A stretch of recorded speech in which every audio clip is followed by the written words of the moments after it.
Welcome everybody to our session, Conflict Sensitivity Facilities Toward a New Architecture for HDP Coherence. My name is Jason Calder. I am Director of Safer World US here in Washington, DC. Safer World's an international peacebuilding organization. On behalf of our partners and supporters, we are very glad to have everyone with us today and look forward to the discussion. We're going to get started with introductions of our panelists, a quick run through of our agenda and short overview of our topic before launching into presentations and discussions. And the discussion is the most important part. So,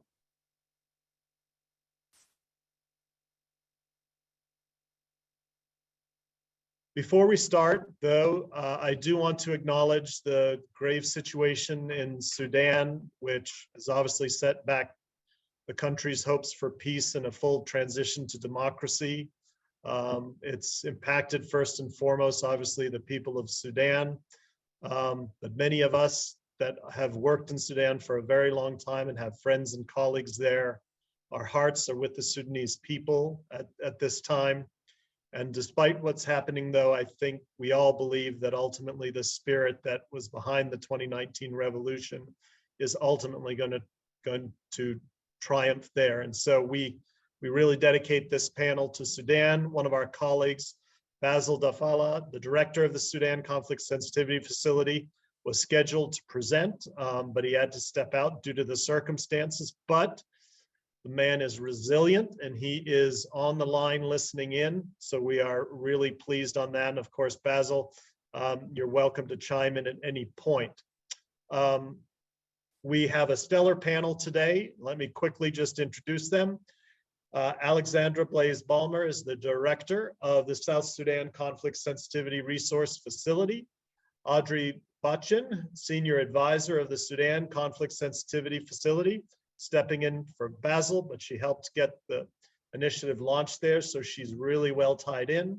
Saira Youssef, the program manager of the Afghanistan Conflict Sensitivity Mechanism, the ACSM.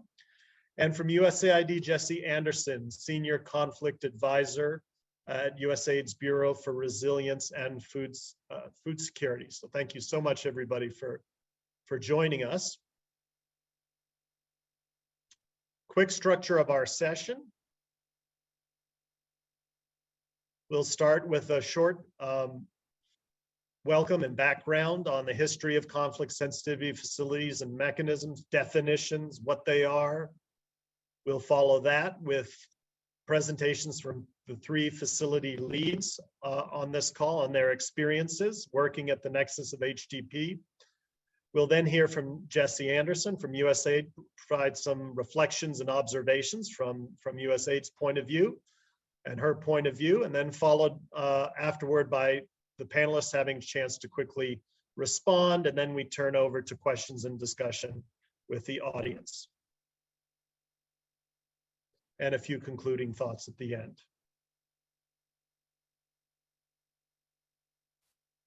So some quick background to get us started and on the same page. USAID defines HDP Coherence as promoting complementary collaboration across humanitarian, development, and peace actors in pursuit of a common agenda. Its goal is to maximize impact and sustainability of programs across different kinds of assistance, to build resilience and reduce the need for humanitarian assistance over time. HDP Coherence can contribute to more effective aid in conflict-affected contexts, but its application also carries conflict sensitivity risks. The international community has long sought to achieve greater coherence across HDP programming in response to recurring crises and conflicts. It's also made important policy commitments to conflict-sensitive aid delivery and sought to operationalize these commitments through various means. However, many of these have been short-term, sectoral, or siloed, and implemented at the project and program level. And while laudable, these efforts fall short of adding up to system-wide or structural solution to HDP coherence at the country level. But over the last decade, some donors have piloted the creation of country-focused conflict sensitivity facilities. as an innovative way to deepen and broaden country-focused conflict sensitivity support to aid actors. Now, by aid actors, we mean international ones, donors, multilaterals, INGOs, development banks, some cases the private sector, and obviously national ones, national NGOs, civil society organizations, networks, community-based organizations working across the HDP nexus. According to one review of these facilities, they fill gaps in the technical knowledge of donors and aid actors and help mitigate some of the problems related to insufficient donor and implementer coordination by facilitating collective discussions and learning. In this sense, conflict sensitivity facilities act as a public good and a mechanism to contribute to improved aid quality. So what do? Implemented by international peacebuilding NGOs well-versed in conflict and gender sensitivity, CSFs use adaptive management approaches to do three basic things. They generate context-specific analysis and knowledge products. They build capacity of a variety of aid actors through training, mentoring, and accompaniment. And they conduct outreach and convene spaces for reflection, critical reflection, and dialogue.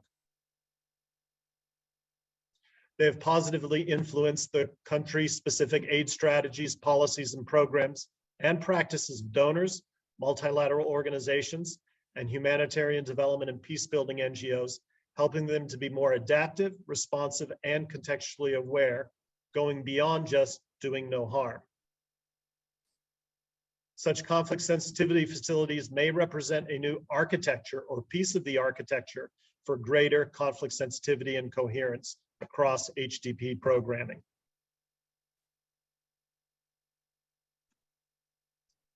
We'll tell you a little bit about the facilities that are being featured today. You'll see on this slide some of our partners and supporters.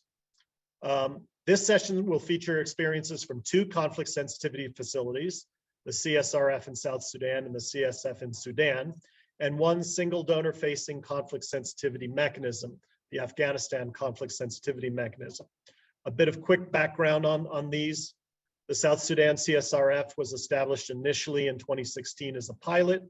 The Sudan conflict sensitivity facility in 2021, and the ACSM in 2021, and we remember all too well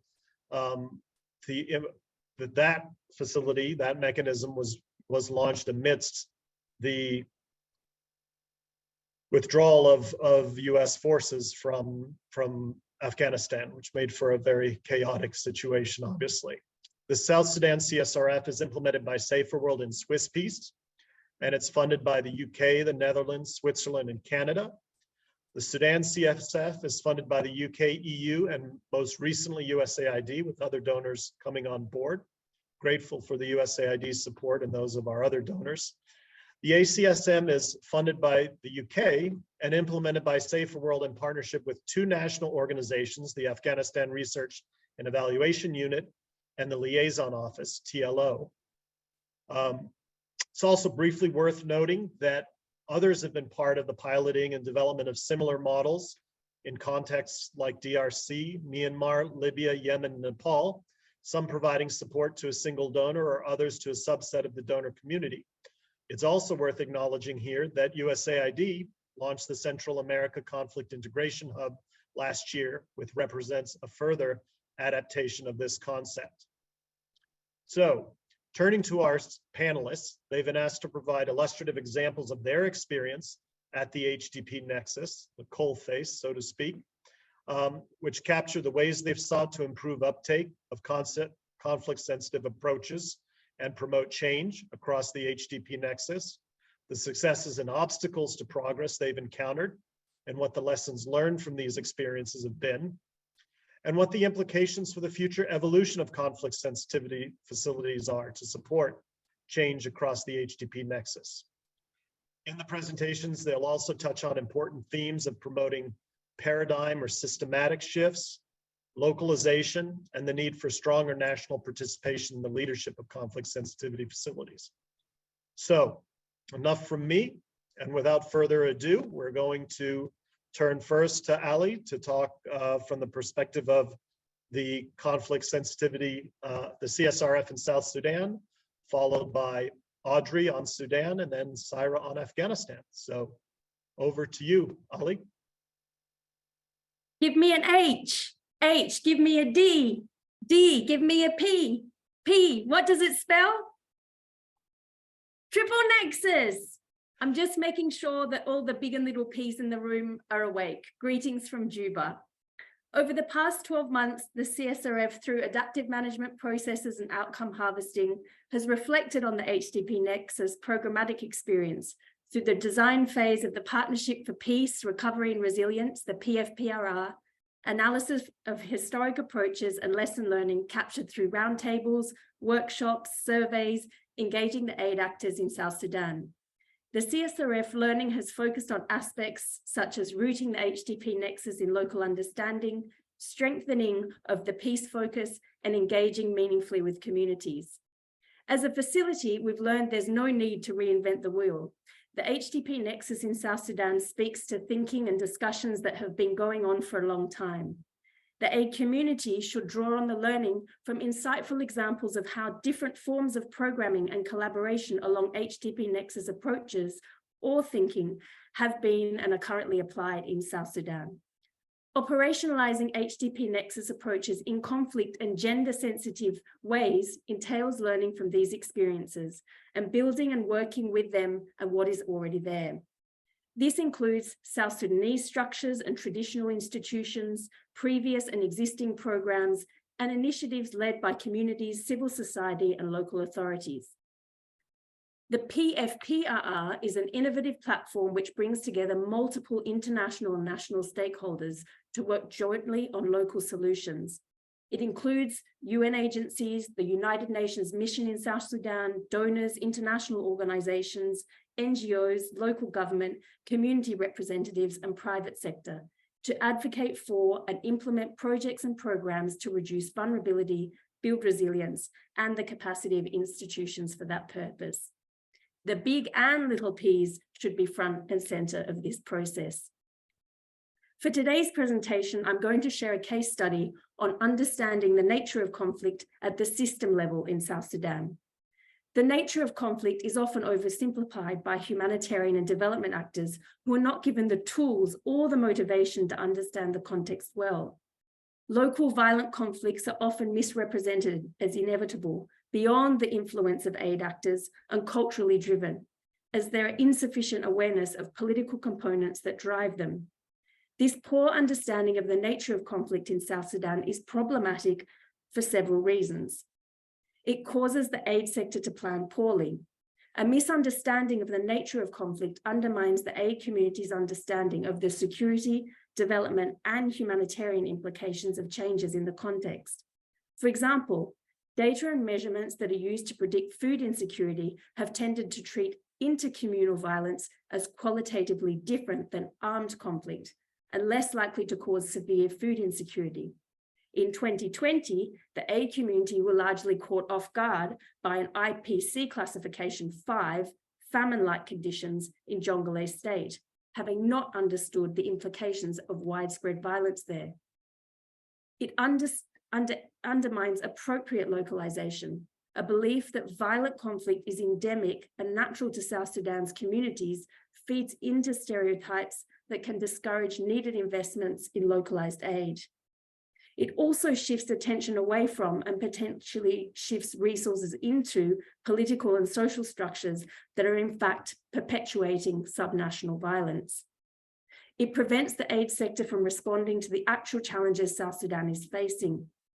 A narrative that local violence is inevitable and culturally determined stops the aid community from understanding and responding to the actual, often politically related drivers of structural conflict and humanitarian need.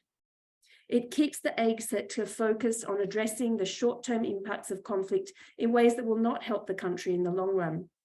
This is really a fundamental point of the HDP nexus. We're shifting mindsets and people's understanding of the agency, not in the institutional sense, but of our ability to contribute to change. So what was the problem in this case study? The humanitarian miscalculation of the impacts of the conflict in Jonglei in 2020 opened the door for the CSRF and others to engage in this discussion, facilitating greater consensus around the nature of conflict in South Sudan and co-producing with the World Food Programme, WFP, a guidance note endorsed by the humanitarian country team for the wider aid community.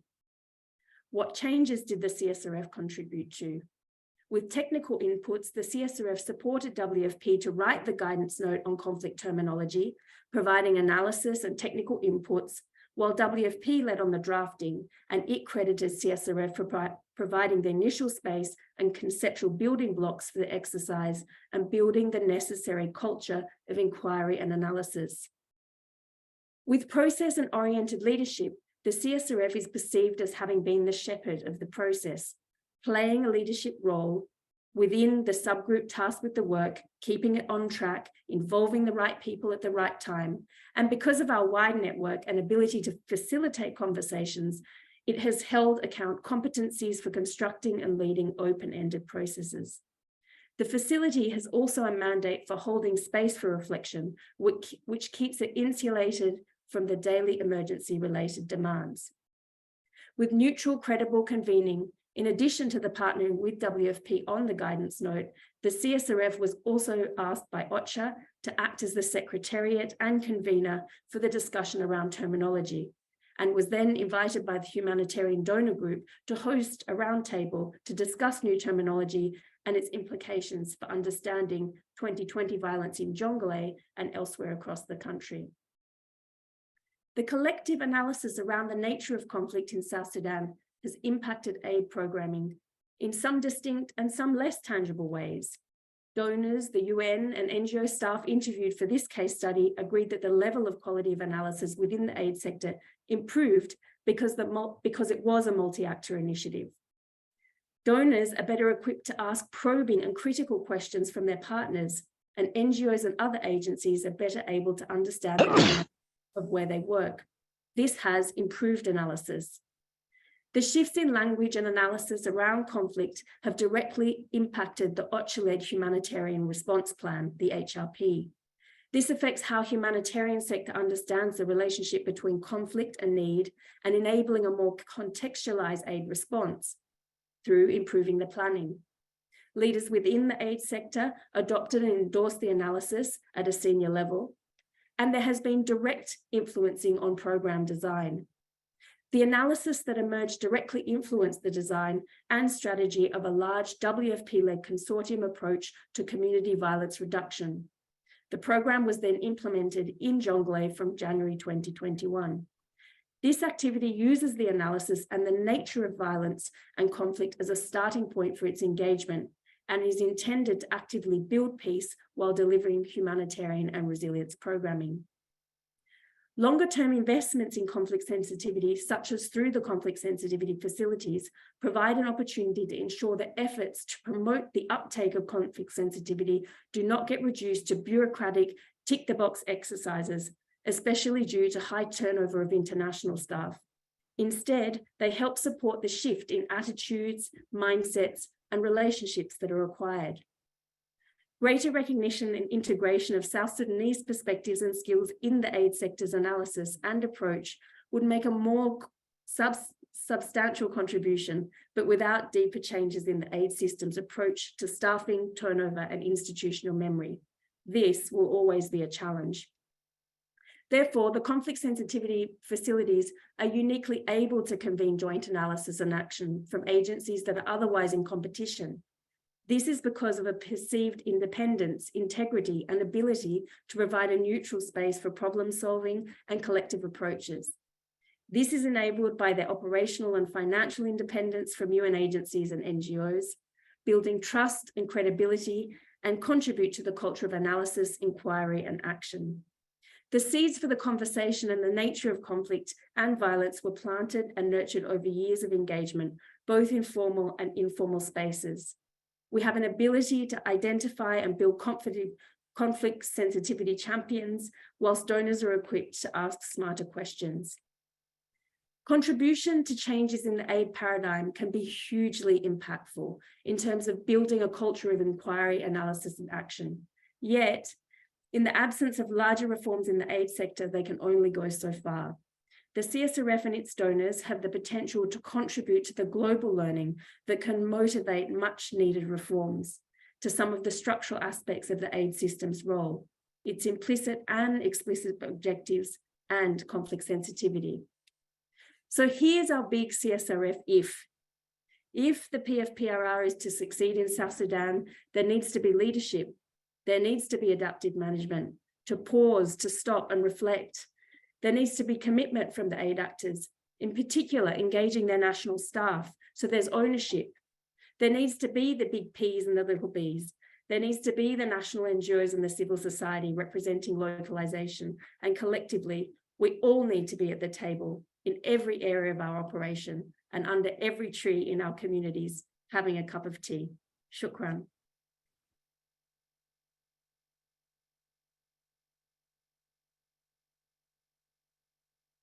Thank you, Ali. That was great.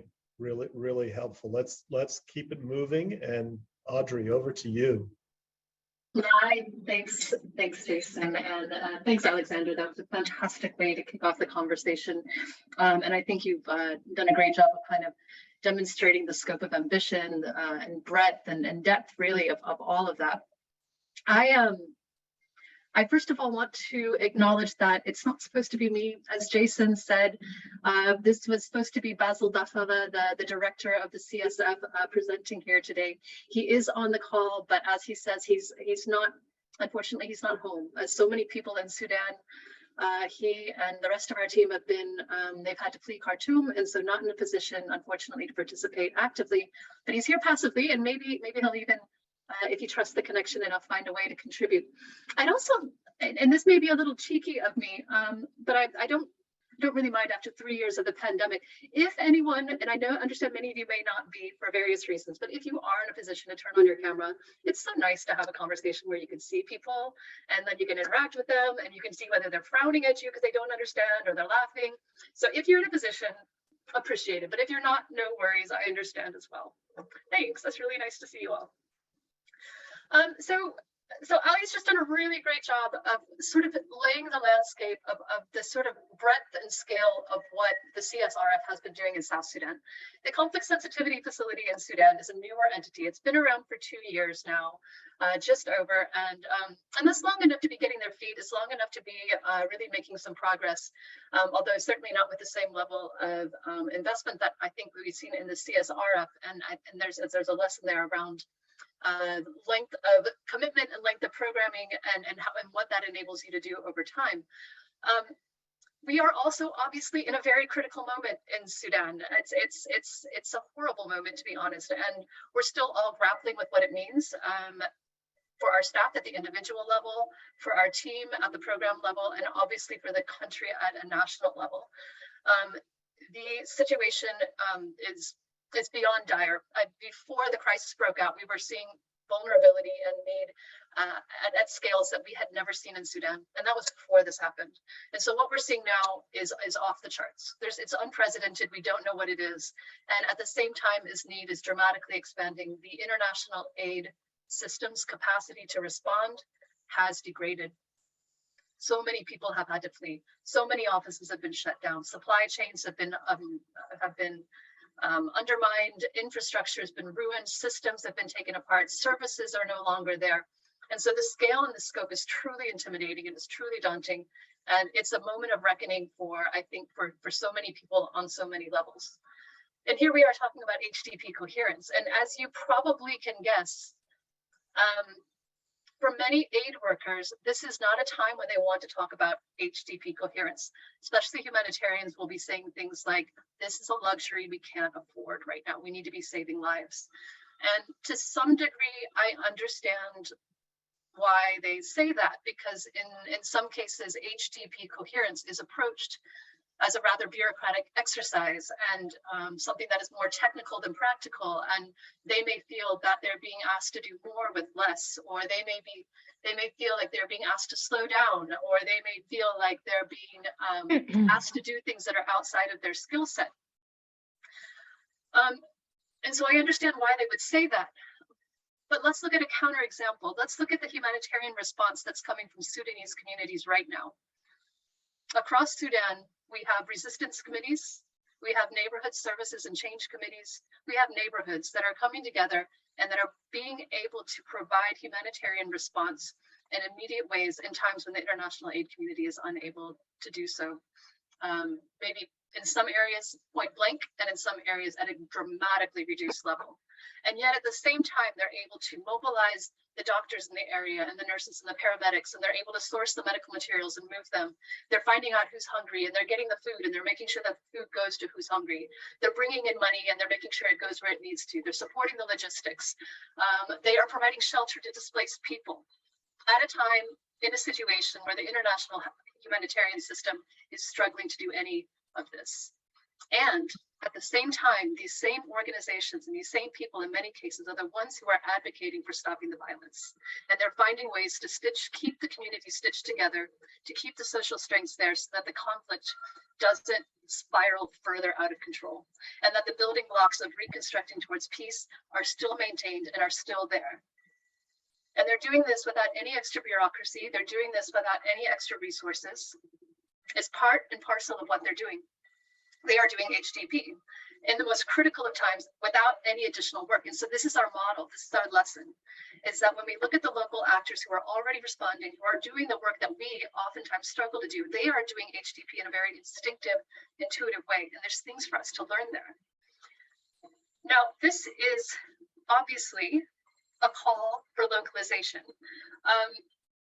Intelligent localization, smart localization. Armed actors are also local actors. We don't want to be working through them. We want to be working through the right kinds of actors in the right kinds of ways so that we don't undermine them, so that we don't instrumentalize them and take them away from what they're doing so well.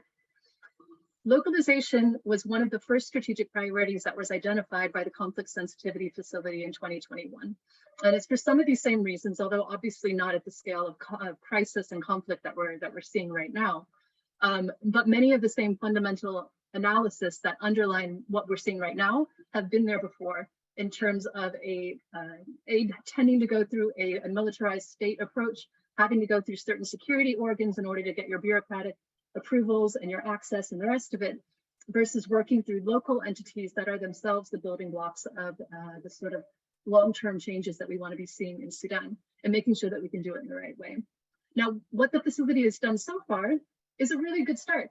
They've done some fantastic collaborative, or very, very collaborative approach to analysis, which is looking at the opportunities, which is looking at the issues that are specific to Sudan, what this means in practice, where we're going to find barriers, where there are opportunities, and what are the practical recommendations for taking this forward. Helping to not only make sure the right voices are represented in that analysis, but also that the right conversations happen around it. Making sure that the people who need to be talking to each other are talking to each other across traditional barriers. Donors are talking to national NGOs, UN are talking to civil society, INGOs are talking to everybody. So making sure that the right conversations are being had about the right things. Many of the aspects of localization in Sudan are very sensitive, dealing with this decades-long history of instrumentalization of aid by the state, by the military. And so having the safe spaces to be able to discuss this has been very important. We've even had the chance, and this was unfortunately just about 2 or 3 weeks before the crisis broke out, so in late March, to start to put some of this into practice. What had been a national NGO mentorship program was redesigned as a localization for conflict sensitivity program. And we brought together a localization. Audrey, your mic has quieted down. Oh, no. We still hear you, but you faded a second there. Okay, is it back now? Nothing's changed on my side. Can you hear me well? Okay. So being able to put some of this into practice with a consortium of 3 international NGOs and 7 national NGOs who are willing to come together and not only kind of collectively look at their various capacities without prejudice to feeling that certain capacities are more important than others, which is a sort of instinct within the aid sector to value international capacities more than national capacities, but also come with a collective plan for how they can work as a consortium to build not only organizational strengths for conflict sensitivity, but also consortium level. so that this whole is greater than the sum of its parts. Now, the obvious question is, what does this all mean now in the middle of a crisis? And the answer I have to give you is, I don't know. We don't know where things are going to go. We don't know what the opportunities are yet. There's one set of needs that we have identified, and we're going to be moving on that. We're starting to move on that. And that comes back to this question of how the international aid system and the humanitarians in particular see their relationship with local actors and how they see their relationship with what remains of the state, if that can be described as such, and the two groups of warring actors who are using their weapons against each other and against civilians right now, and trying to see if we can come up with new patterns of working that don't rely on negotiating as much, that don't provide as many benefits, whether it's legitimacy, access to resources, or access over people to armed actors, and instead find ways for the humanitarians to better support and work with civilian actors who have peace as one of their initiatives. We're at the beginning stages. We're trying to find examples, we're trying to find anecdotes so that we can make contributions to principles within the aid system, contributions to policy level, as well as contributions to practice. This is a work in progress. We don't know where it's go, but I want that to be part of the fundamental message, and this is my sort of closing remarks around this, is part of the fundamental approach of what needs to be done. And what we're trying to do in these facilities is have a very adaptive approach, which relies on long-term investment of analysis, and even, perhaps even more important, relationships, so that you can get the trust to have the conversations that need to be had. And really working at the policy level, at the principles level, and at the practice level, and being able to have an iterative approach so that you learn as you go. You test, you learn, you adapt, you test, you learn, and you adapt. I'll leave it there. I don't know if we'll get more of a chance to talk about this later, but I don't want to take more time than I should. Over to you, Jason. Great, great, fantastic, Audrey. Thank you very much. Over to you, Saira. Thank you. From my side, I'll be talking about the context of Afghanistan, which in a way shows a different side of the HDP nexus, in that it has shown a major tilt towards only at the moment having primarily humanitarian aid rather than the D and the P parts of the nexus. So I'm not going to go into a huge detail about the context. I think many people here are familiar with the context. It's heavily internationalized, and it speaks to already many of the lessons that can be drawn about the kind of systems that support humanitarian relief, development approaches, peace building at the same time as running parallel to a war effort, and the very human costs that people in Afghanistan have to face of the international community grappling with some of these challenges and the tensions in trying to resolve them. But I think for what we're talking about today, I think it's worth acknowledging the really stark changes in the patterns of aid to Afghanistan in the last 2 years, ever since the Taliban took power in August 21. Because Afghanistan was a heavily aid-dependent economy in any case prior to the international withdrawal, and the cessation of that international aid has kind of reshaped the humanitarian development peace nexus completely, or tilting it almost entirely in the direction of H, with very little development or peace building funding. There are some examples of some UN frameworks and others that are trying to work across basic needs and humanitarian relief, which do demonstrate the importance of that nexus thinking, but with a very limited peace building framework in place.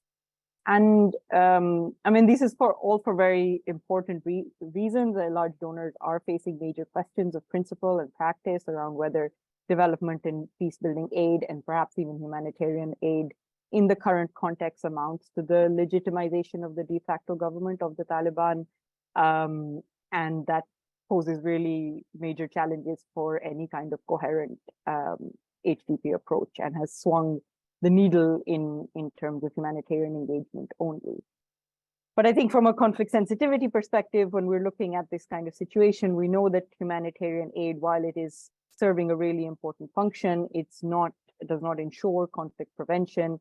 It's not a sustainable route, and it doesn't address the underlying drivers of conflict, which many communities in Afghanistan, as well as across the aid sector, are emphasizing in any case.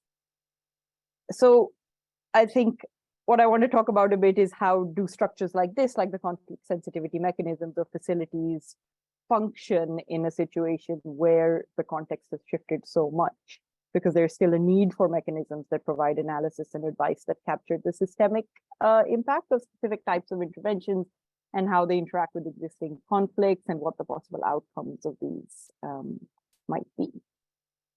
So within this, the Afghanistan conflict sensitivity mechanism has been doing a range of different things. I mean, I think one of our key contributions has been to build understanding and reflection on key dilemmas and assumptions that face donors and other implementing partners, large agencies, and so on. And that's been a really valuable role in this kind of context. Jason mentioned at the start that we have 2 Afghan organizations as part of our consortium, and through that, we've really been able to focus on complementarity rather than substituting existing knowledge, which has been a major challenge with a large exodus of people from Afghanistan who had previously worked with numerous international actors. And having our Afghan partners as part of the consortium has helped have that partnership arrangement of providing advisory support with some of our donors. One of the things that we've learned, especially around the timing of having this in times of crisis, is that it's really important for donors to prioritize and resource this and recognize the importance of coordination and collaboration. As for example, in Afghanistan, the ACSM, the Afghanistan Conflict Sensitivity Mechanism, had just been put in place before the events of August 2021. And with the very rapid cessation of development funding and the shift to humanitarian support, a large humanitarian machinery was operationalized, and there was a really rapid need for evidence and input at that time, which we were able to input into. And I think that kind of brings us to a point around flexibility and adaptation in crisis, which Audrey was speaking of as well, and the kind of adaptive management required. Just having the right architecture in place in fragile and conflict-affected states is really critical because of the higher likelihood that you'll see these sorts of massive and rapid changes that HDP programming needs to adapt to. And it's really helpful to have some kind of standing resource or structure through which you can commission conflict-sensitive advice in situations that are extremely complex, and policymaking has to be very, very rapid.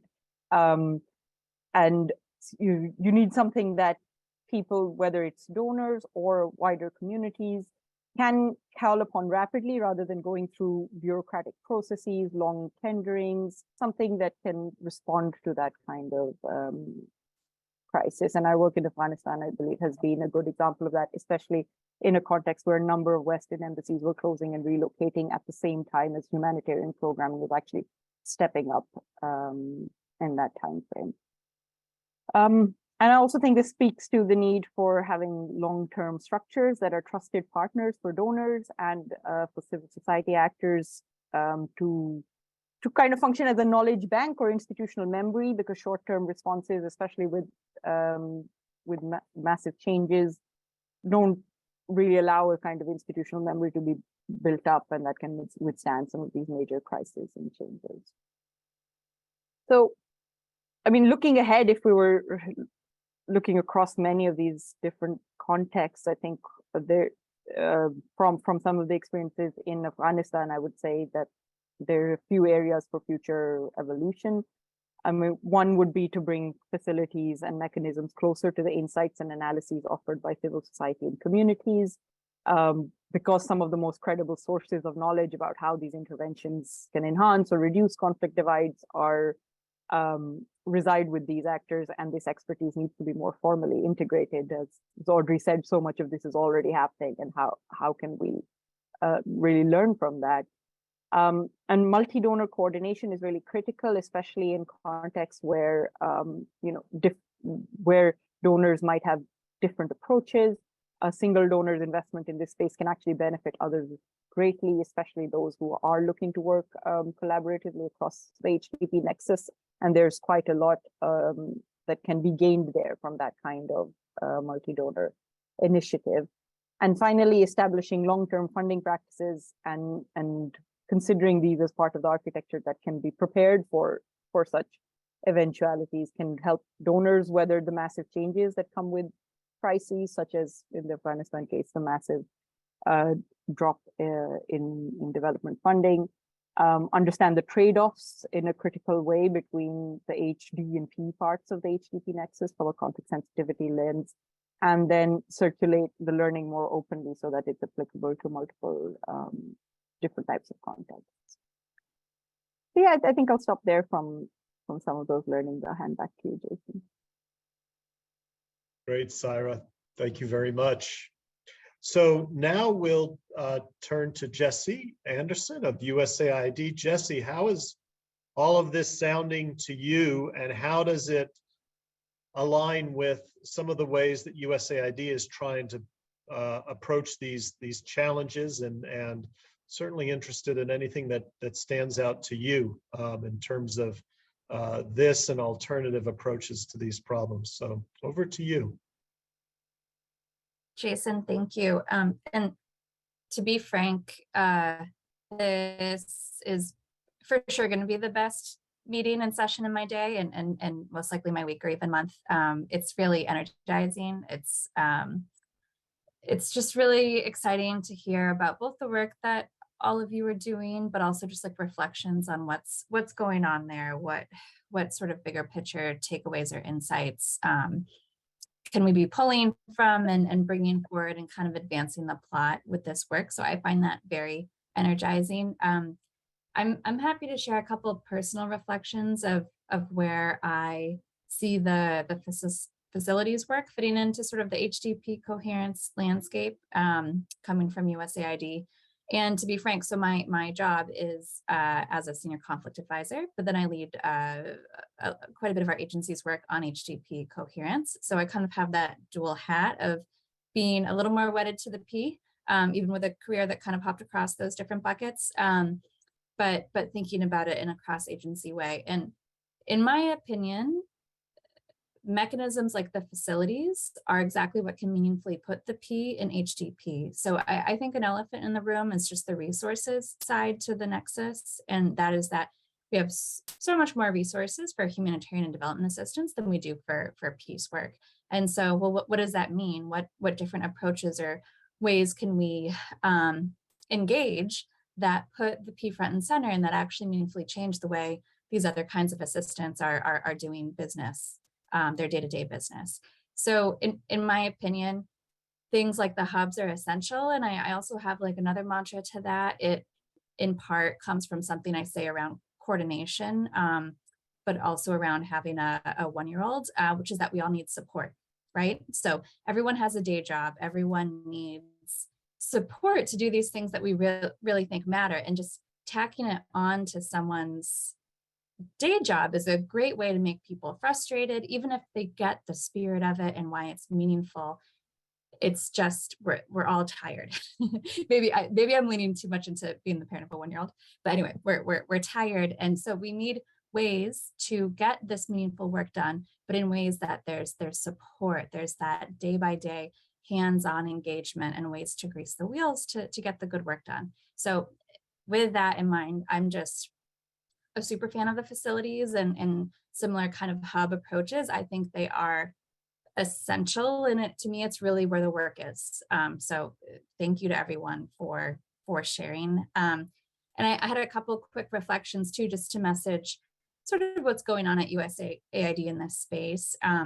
We've had a combination of things going on lately when it comes to HDP coherence. If you look at any of our policies or strategies over the past 2 to 3 years, almost strikingly since COVID-19 broke out, they all now include an elevated objective around HDP coherence. So our climate strategy, the Global Fragility Act includes dynamics around HDP, the Global Water Strategy, Global Food Security Strategy, and then most recently our new policy framework. They all sort of put HDP front and center. But that only goes so far, right? So policies are good for certain things, and then they don't do a lot of other things.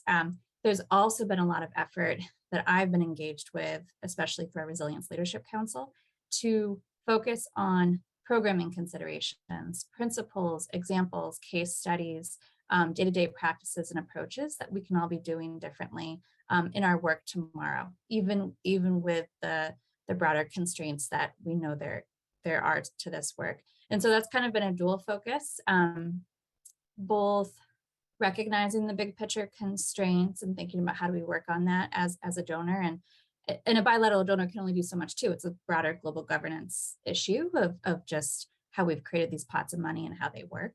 But working on that, which is slower, while also saying, okay, but we can also do things differently tomorrow if we want to be creative and entrepreneurial. So those are some of the efforts that are going on now. We put out these programming considerations for the partner community on HDP Coherence with just a lot of different examples, practices from around the world. We did a lot of focus groups with partners on what this can look like. Now we're kind of in the next wave of that, where we're really focused on peer learning opportunities, both for partners and for missions, as well as to continue documenting like case studies, examples for internal folks, just getting as nitty gritty as like instruction like guidance on like, here's the mission order the mission used to set up that coordination platform. Here's the language, and everything then needs to become, of course, a la carte, completely curtailed to the local context, but to give folks a starting point to say, it's possible. I can put you in touch with so-and-so in Somalia who just did it, and to just really be working at that day-to-day level. But that kind of work is really where a facility, if you added that in, would really magnify all of those efforts. It could really bring it to the next level. So yeah, that's just one reflection. And another is, I think, I wrote it down, but I forget who said it. It might have been Audrey. I loved the language of just like, HDP is just very instinctual for local actors because these boxes were invented. And so it's to me, it's exciting that I actually see localization and HDP coherence as two sides of the same coin. To me, they are related. It's about moving beyond sectors and boxes and towards problem-driven assistance that puts people in the midst of crisis or just otherwise their day-to-day lives in sort of front and center. And I find that very exciting. And USAID's new policy framework is all about progress beyond programs. And that's really in the spirit of it. We have a big focus on localization, but also HDP coherence, but also these other ways, leveraging the private sector, or just finding ways to not be too obsessed with our individual activity and program, and to say, no, we're here for impact. The goal is impact. How do we get there? Sometimes that might be an activity. A lot of times it's going to be these other kinds of efforts that make our work more than the sum of their parts. So yeah, those are just some reflections from me. And I know we don't have a ton of time, so I know we'll head into Q&A. I think one question I had for the panelists is where you've seen facilities promoting HDP, in an interesting way, versus where they fall short, and what else is it that you'd need, so that's kind of coming in with that donor hat on, like, what would have allowed that work to go further, or there was a roadblock, and so you could only go so far. That's just sort of one question I have, but I don't want to jump the line, with other questions coming in and what Jason has teed up. So that's just something to maybe put on the list. But otherwise, yeah, thank you so much for letting me join in. Like I said, it is for sure the joy of my week. It's just so engaging, and it's in the spirit of this work I just think matters so much. So thank you, and Jason, back to you. Great, thank you, Jesse. No, and that was not to worry. We have this built into the session, and I think your question to the panelists is a great one, and I'll give them an opportunity here for some quick responses and reflections, and then we'll open it up for wider Q&A on that particular point. Feel free to post your questions in the chat, and I am happy to read them out, or raise your hand, or put your name in the chat stack, and we will get you called on. So for now, anyone of the facility leads want to respond to anything that Jesse has said, or to her question, which she just laid for you, around what are the sort of obstacles that need to be sort of removed from the path to make this work a lot better. Audrey, go ahead. Thanks, Justin, and Jason and Jesse. I think I tried to combine your names there. Yeah, no, it's a really, thanks for the question, Jesse. It's a great one to talk about. We actually have a piece of analysis that that is speaking to that is going to be coming out quite soon from the CSRF. One actually, as a little bit of a background, that I took the initial stab at, gosh, almost 4 years ago, when I left the CSRF back in 2019, and we finally decided, okay, it's the right time to have that conversation. So hopefully it'll be coming out soon. But two things that come to mind on that, and I think that these are questions for donors, but they're also questions for organizations. And one of them is around what's our risk tolerance? Our ability to manage risk is one of the things that, and our willingness to take on certain types of risk is one of the things that holds us back from doing some of this work in the way that it can and should be done. Because we need to have the right kind of accountability upwards, and because we need to make sure that we've got the right sort of justifications, and that we're checking the boxes and we didn't let anything go the wrong way. And of course, there's always risk. And of course, even with the best in the most stringent and hardcore, risk sort of management procedures and protocols in place, things still go wrong. And so there's the sweet spot that I don't think we've found yet in terms of making sure that donors and organizations conceive of risk in the right way and are able to manage it in a way that doesn't actually prejudice them against working with local actors, and that doesn't stop them from working in ways that maybe rely more on trust, relationships, and understanding of the context, downwardly accountable in other ways instead of upwardly accountable. And then the second one comes back to how we define success. So many donors, and this came out of a number of different pieces of work that I've been looking at recently, they need to see success on a certain timeline. So whether that's 3 months, 6 months, a year, and oftentimes it's sort of pre-programmed what that success should look like. And when we're talking about peace, as anybody can say, things do not always go in a linear direction. And you can make 3 steps forward and then all of a sudden you're 10 steps back due to no fault of your own. And so being able to tell stories around what is success in a way that doesn't rely on the sort of linear ways of measuring. And there's more and more sort of, I think, conversations around that. But those are 2 things that I would highlight in terms of ways that we collectively, not just donors, but also the aid sector more broadly, can be thinking about how we can support this sort of a transition in programming.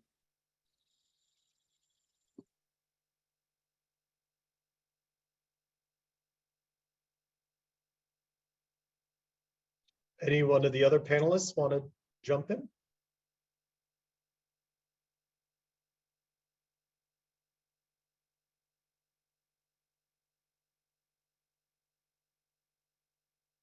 That's okay if not. And we can start opening. Sorry, did I miss? Sorry, Jason. No, I was failing to unmute. I just think the other thing, thanks, Audrey, you said it. The other thing I'd add from our context in South Sudan about what else do we need, I'm managing all national staff in a conflict sensitivity facility. We just have a few technical advisors. We work with brilliant consultants like Audrey. This is about them. They have to be really brave in some of these spaces. There's massive power dynamics in these rooms when we're at the table. There's massive power dynamics when we're sitting under the tree having a cup of tea. So, this is really about ensuring that those opportunities to have these conversations, to really understand the analysis that's coming from the communities, what is driving localization, is coming from them. We're listening to them, and creating those spaces. These big UN-led initiatives that, maybe they want a big peace impact, maybe they want to win another big peace prize, I don't know. But there's literally no nationals at the table, but they want to champion localization. They want to champion community engagement, but they're not there. So, these sorts of things are really, really important to keep talking about, but they need to be there in the conversation. They need to be leading it. It shouldn't be me even here presenting. It should be them. So this is where we are. Thanks.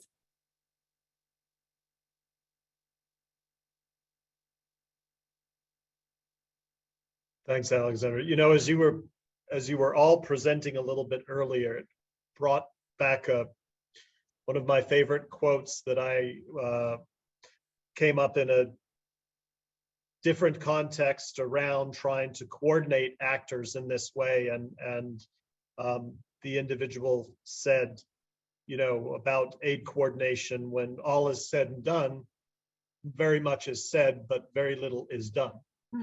And when I think about what you've described, Alexander, in terms of the sort of system-wide, systematic sort of impact, where it often really has to start is challenging how the actors perceive the problem.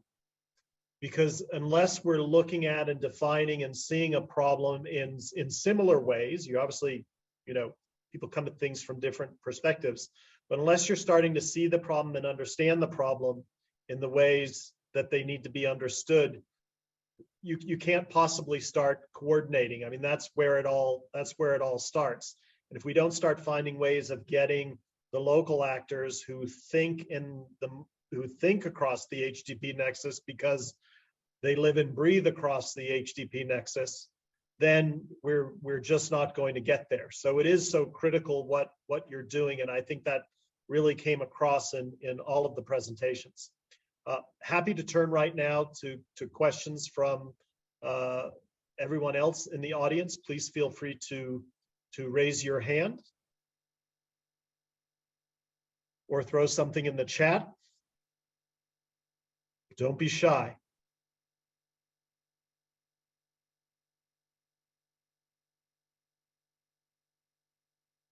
All right, so let's start.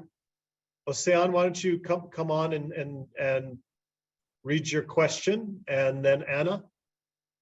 Sure, thank you, everyone. Audrey, I really appreciated your point earlier about humanitarians often saying that peace building is a luxury they can't afford.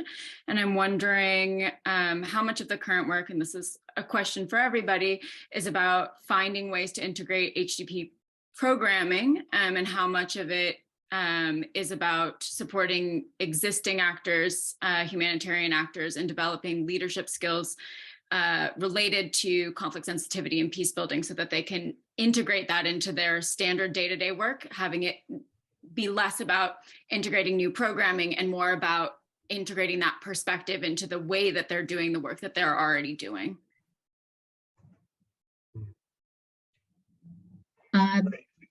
Jason, should I see my name? Yeah, why don't we go responses and then question responses. Question response. So should I go? So go ahead and respond. Okay, yeah. okay. Yeah. Okay, I'll try to keep it short so we've got time to talk to everyone else. I mean, I think there's no single way, and I think that's definitely part of the sort of strategic approach is spaghetti on the wall, if that makes sense. You have to try a lot of things and then see what works, and what works at one time may not work next week, and what works with one actor may not work with another actor. And so I think creativity is at the heart. And I think all of, both of what you say there, both of those options can certainly be things that we can consider. One I would say tactic or principle that I would say, at least the work that we've been doing when I've been with the CSF, and then also when I was with the CSRF, is to try to meet people where they are, use their existing language set, use their existing tools and systems, and help them adapt them to be more conflict sensitive, and to be able to think more about peace. And if peace is too political of a word, which sometimes it is, social cohesion, or whatever might make sense in that context, in such a specific way and in such a specific time. And I think all approaches should be on the table, and I think they should be critically evaluated in terms of what's working, and then share it. So the answer is yes, from my perspective at least. Syra, go ahead. Yeah, I think it's a really interesting question, because I mean, if I think of the context in Afghanistan, I think the challenge coming back on this for many people working in aid relief right now would be, well, all those other pieces have failed. There was investment in development, there was investment in peace building, and it hasn't worked, and this is the only thing that's possible and feasible right now. And I think that's why having it's not just about helping various people build up those skills, but actually trying to imagine like what were some of the systemic problems, and where can, how can you be really, really context specific at the very micro level, as well as at the system level, to see how those things are fitting together, so you can actually offer the solutions that fit the exact challenges that people are facing at that time. Otherwise, there is a risk that some of the lessons from those years just get thrown out in a kind of blanket approach.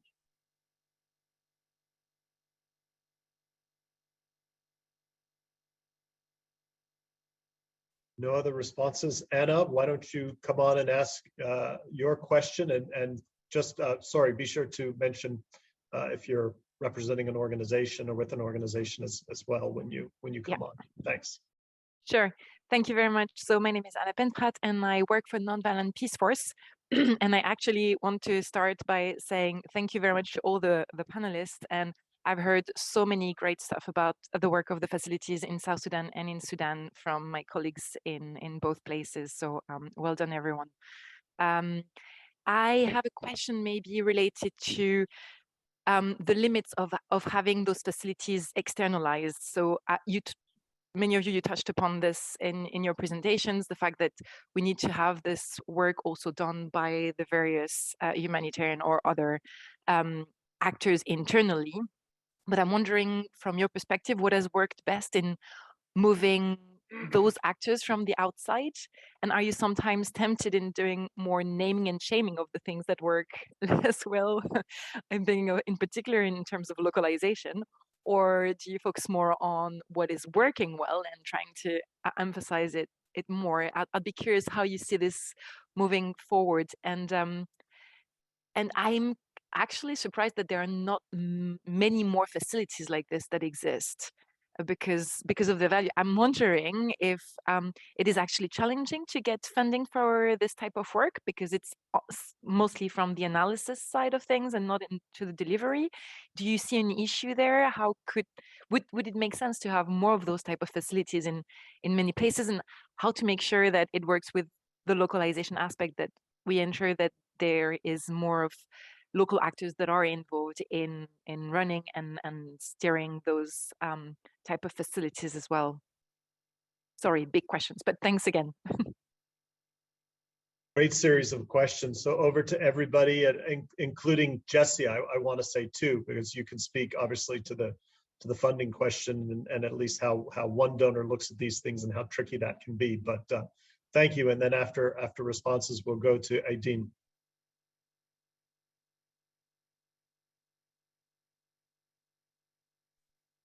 Okay, I was looking to see if many of my co-presenters were looking like they wanted to jump in, so I don't jump in too quickly.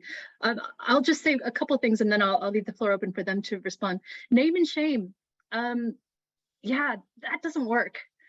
Because the problem is that if it gets seen as a punitive critical space, nobody wants to invite you. Like, nobody wants to invite you to the party. They don't want to tell you what's really going on. They hold their cards close to their chest. And so it's really got to be about creating that safe space where you're trusted and where they'll show you, their dirty laundry, so that you can work with them to do something about it. And that's a big problem within the aid sector more broadly, is around the sort of punitive nature of compliance.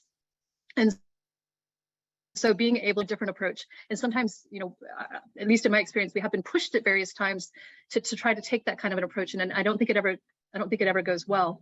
And the risk of externalizing it is definitely a risk. These are things that organizations should be doing internally, and oftentimes organizations will ask these facilities to do work for them, and then we get to trot out the old development thing, which is it's better to teach a person to fish than it is to give them the fish. So we'll teach you how to do analysis, but we're not going to do your analysis for you.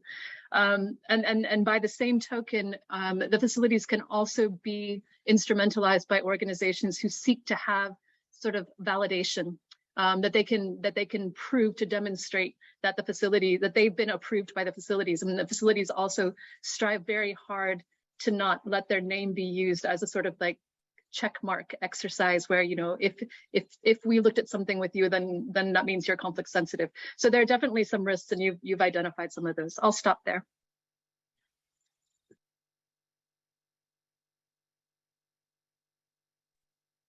I'm happy to Go ahead. No, there's just a long enough pause. So okay, very good. I'll go quickly. I wanted to chime in the funding piece, which is to just say briefly that there isn't a straight line between our traditional accounts and sectors and funding of facilities. So it can be a source of frustration. It doesn't mean it doesn't happen, because USAID has supported several different, you know, facilities or hubs that do something similar. But unfortunately, I think for what an excellent idea it is, you do have to be creative. And I think a phase that I would say we're in now is, you know, getting that proof of concept, being able to demonstrate here was the return on investment, the dividends this paid. Because another thing too is most missions do have a MEL platform that could be a nice home for engaging then with the kind of facility. And so I think they need that proof of concept to build it into that, because there is a lot of bread and butter reporting. So to bring that up with Congress if you'd like, you know, but there's just like a lot of sort of like core bread and butter MEL that we do. And so bringing this in, I think there needs to be, yeah, just even more documentation, case studies, being able to tell that story in a really compelling way. But some missions are opting in, so it's a bit of a mix. But how could you maybe broadcast it super widely? I think that'll take a journey of pointing to these pilots, demonstrating the added value, and having to get a little creative with funding. But that MEL side probably is the most promising. Or if a sector like ag or health just said, oh my gosh, of course we need this, you know, resources could go towards that, but you still need that proof of concept and to just really demonstrate that added value. So yeah, I think it's funding stuff's always murky. It's never one clear answer, but I think overall, I would say it's not as straight of a line as you'd like, which is a shame. And I think there's a journey to go on to really scale that up and get it to a place that seems intuitively right, which is that there's a lot more of these. Over. The only point I had to add was really about the donor champions. That's a fantastic experience that we've had in South Sudan, is the donors that started the initiative with us for a conflict sensitivity facility have remained with us. They have championed other donors to come on board with us, and they champion themselves internally. And I think particularly for some of these countries, you know, and even looking at the experience in Sudan at the moment, the experience in Afghanistan, we all work in environments where we actually physically have less and less donors present. We work in environments where donors actually don't get to go out to the communities where we're working. You know, I think your question coming from Nonviolent Peace Force, where you've got thousands of staff working in these contexts embedded in their communities, is so different from the experience of donors actually going to visit their projects and programs in many of these contexts. So I think that donor championing within the donor community is equally important. Right. Well, looking at the time, let's keep moving forward. Aydin Shahid, am I getting your name pronunciation right? Aydin Shahidi. I appreciate it. Aydin, sorry. Thank you. There's a lot to unravel here, and I think, you know, these conversations are always somewhat of a tease, because this is exactly where I want to spend the next 5 hours together, because we're opening up all the important questions, and oftentimes we leave these types of conferences without closing the loop. And here we are talking and emphasizing, you know, the earlier session that I was in, coordination. Everybody is underlining coordination.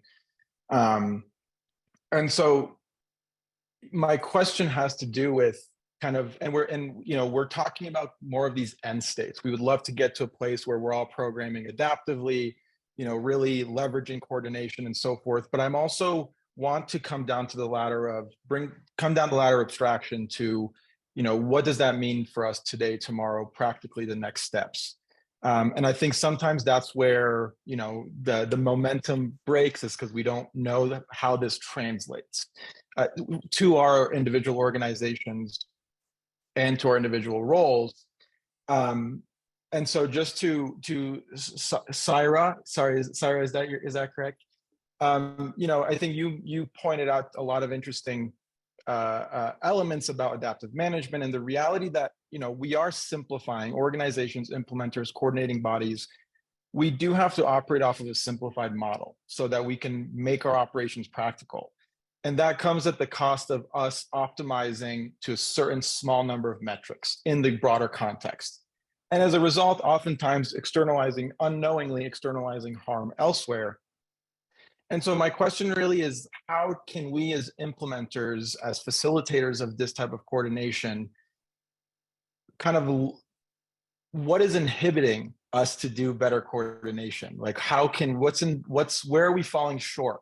Because we have so much conversation about funding coming in and, the long-term lasting effects of a lot of our interventions are not actually adaptive to the definition, Saira, that I think we both wish was the case. And so my question is why? This is a really big question and I don't expect an answer, but this is exactly where we need to spend the time all together here to explore these questions and say, okay, what does that mean for us? Because we are the organization, we are the people, and so, sorry, this is more of a rant at this point, but I would just love to hear any insights on kind of where are we falling short as implementers, as interveners, in our ability to actually enable coordination. Well ranted. So we are getting close to time, so we'll allow a response, but just want to acknowledge that in terms of the need for follow-up conversation, we did put the facility panelists' contact information in the chat if you want to grab that if you haven't already, but we'll let this be some final parting words from our panelists. Maybe I can go quickly just on that point, is that I think obviously one minute or 30 seconds is not enough to get into that, but just I think one of the places we're falling short is not fully being able to see ourselves and our institutions as part of the conflict dynamics on the ground, and how we're part of those cycles of mistrust or perception or otherwise, and to really grapple with that when we're thinking about how to manage these conversations in these spaces moving forward. But I'm more than happy to chat on email. Thank you, Sarah. Can I quickly just say, I'll take a bit of a systems perspective and say that I think that there's other components which include, are we resourcing it appropriately? Are we writing it into project descriptions? Are we writing it into job descriptions? Are we putting it into performance appraisals? Are we creating the right incentive structures? Are we putting it into our work plans? Is it in our budgets? In my view, if it's in the work plan and it's in the budget, it'll get done. And then that can get required by donors. There's multiple stages along the way which these things can get resourced, capacitated, whatever you want to say, and incentivized. And I think that taking a systems view can help us to isolate, identify, and act on some of those points at the principles, policy, and practice level, actually. Easier said than done, though. Thank you, Audrey. No, but I think you're pointing to important things, and I think underlying that is also a design principle, the systems thinking being one of those principles embedded into our monitoring evaluation, our decision-making frameworks, the way we actually conduct partnerships and so forth. And yeah, the incentive structure, unfortunately, is not entirely aligned with the needs on the field and our other organizations. And so, yeah, thank you both for your responses, and for the rest of the panelists. I appreciate you very much. Tamara, I see you made a comment. Do you want to jump in with that, and then we'll end there?